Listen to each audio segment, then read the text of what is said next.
ರಾಜ್ಯದಲ್ಲಿ ಮೇ 23ರವರೆಗೆ ಭಾರೀ ಮಳೆಯ ಮುನ್ಸೂಚನೆಯನ್ನ ನೀಡಲಾಗಿದೆ. ಭಾರೀ ಮಳೆ ಇರುವಂತಹ ಜಿಲ್ಲೆಗಳಿಗೆ ಯೆಲ್ಲೋ ಅಲರ್ಟ್ ಘೋಷಣೆ ಮಾಡಲಾಗಿದೆ. ಚಿಕ್ಕಮಗಳೂರು, ಶಿವಮೊಗ್ಗ, ಕೊಡಗು, ಬೆಂಗಳೂರು, ಮೈಸೂರು ಸೇರಿದಂತೆ ಹಲವು ಜಿಲ್ಲೆಗಳಲ್ಲಿ ಮಳೆ ಆಗುವ ಸಾಧ್ಯತೆ ಇದೆ. ಚಾಮರಾಜನಗರ, ತುಮಕೂರು ಸೇರಿ ಹಲವೆಡೆ ಆರ್ಭಟಿಸಲಿದ್ದಾನೆ. ಮಳೆ ಬಗ್ಗೆ ಮುನ್ಸೂಚನೆ ನೀಡಿದೆ ರಾಜ್ಯ ಹವಾಮಾನ ಇಲಾಖೆ.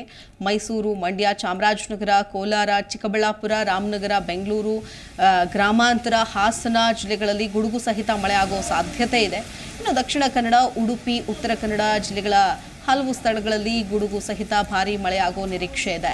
ಬಳ್ಳಾರಿ, ಚಿತ್ರದುರ್ಗ, ದಾವಣಗೆರೆ, ತುಮಕೂರು, ವಿಜಯನಗರ ಜಿಲ್ಲೆಗಳಿಗೆ ಸಾಧಾರಣ ಮಳೆ ಸಾಧ್ಯತೆ ಇದೆ. ಬಾಗಲಕೋಟೆ, ಬೆಳಗಾವಿ, ಬೀದರ್, ಗದಗ, ಕಲಬುರಗಿ, ಕೊಪ್ಪಳ, ರಾಯಚೂರು, ವಿಜಯಪುರ, ಯಾದಗಿರಿಯಲ್ಲಿ ಹಗುರ ಮಳೆಯಾಗುವ ಸಾಧ್ಯತೆ ಇದ್ದು, ಕರಾವಳಿ, ದಕ್ಷಿಣ ಒಳನಾಡು ಬಹುತೇಕ ಎಲ್ಲಾ ಜಿಲ್ಲೆಗಳಲ್ಲಿ ಮುಂದಿನ 24 ಗಂಟೆಗಳ ಕಾಲ ಭಾರೀ ಮಳೆಯ ಸೂಚನೆ ಇದೆ. ಹೀಗಾಗಿ ಹವಾಮಾನ ಇಲಾಖೆ ಯೆಲ್ಲೋ ಅಲರ್ಟ್ ಘೋಷಣೆ ಮಾಡಿದೆ.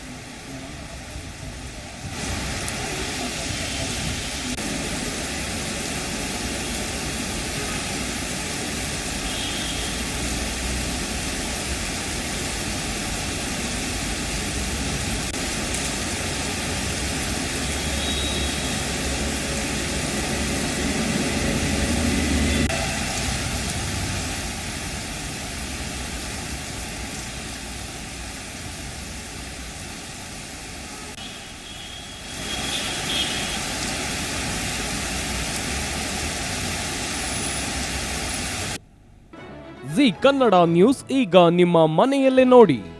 ಎಲ್ಲ ಕೇಬಲ್ಗಳಲ್ಲಿ ಈಗ ಲಭ್ಯ.